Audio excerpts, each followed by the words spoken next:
Neonates are defined as babies up to 28 days after birth.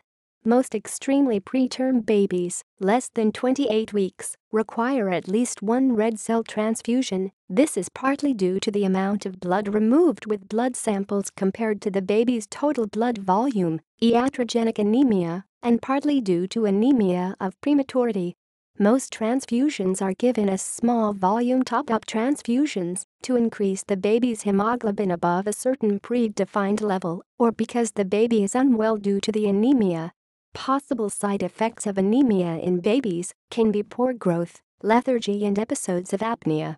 Exchange blood transfusion is used to treat a rapidly rising bilirubin that does not respond to treatment with phototherapy or intravenous immunoglobulin.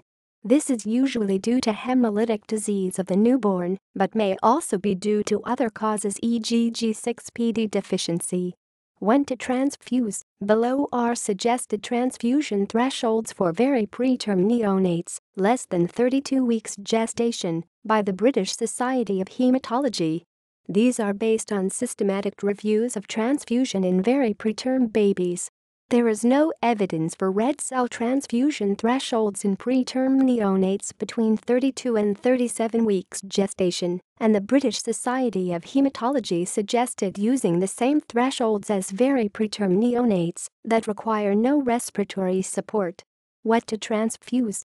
A small volume transfusion is usually 10 to 20 milliliters kilogram administered at a rate of 5 milliliters kilogram per hour. A large volume transfusion is the estimated entire blood volume of the baby, 80 milliliters kilogram, and is usually given during cardiac surgery.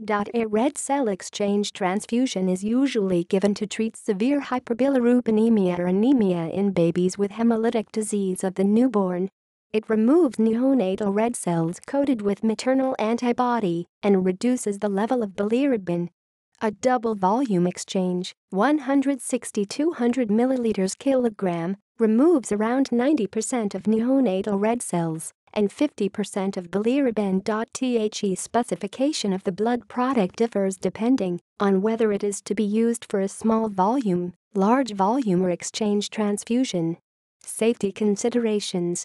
The serious hazards of transfusion, shot, hemovigilance reporting scheme has shown that there are a disproportionate number of transfusion errors in babies.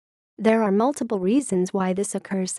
It can be due to confusion between samples from the mother and the baby, birth of more than one baby, babies who don't yet have a first name, or that no ID information has been attached to the baby, e.g. wristband. Pedipacks are multiple aliquots made from one adult blood donation.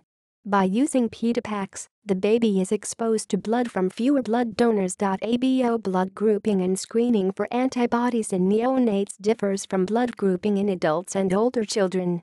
Any antibodies detected are the mother's antibodies rather than the baby's.